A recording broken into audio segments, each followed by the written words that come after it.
వీనక్క Jagananna button నొక్కి మన అకౌంట్లోకి లక్షలు లక్షలు వేస్తున్నారు కదా, ఈసారి కూడా జగనన్నకే ఓటేద్దామా మనము? అవునే డబ్బులు బాగా వేస్తున్నాడు కదా. అవునే డబ్బులు అకౌంట్లో బాగానే వేస్తూ ఉన్నాడు కదా. అవునా? నీ అకౌంట్లో ఎంత ఉందో డబ్బులు చూపి. నా అకౌంట్లో 3,000 ఉన్నాయి. సరే నీ అకౌంట్లో ఎంత ఉందో చూపి. నా అకౌంట్లో 1000 రూపాయలే ఉంది.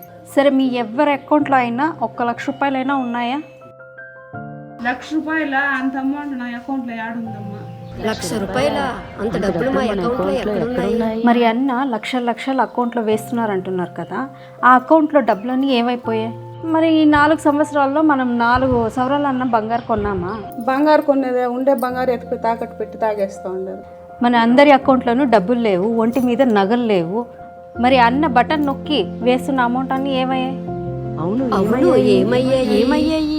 మీకు అన్న నొక్కిన బటన్ కనబడుతుంది కానీ ఆయన నొక్కేసిన డబ్బులు ఏది కనబడట్లేదు.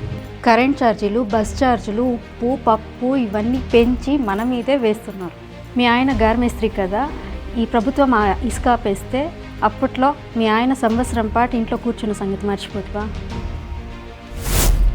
మీ ఆయన మందేస్తారు కదా, ఈ ప్రభుత్వం రాకముందు 60 రూపాయలు ఉన్న క్వార్టర్ బాటిల్ ఇప్పుడు 150 రూపాయలకి పెంచేసేయండు, అది కూడా కల్తీ ముందు.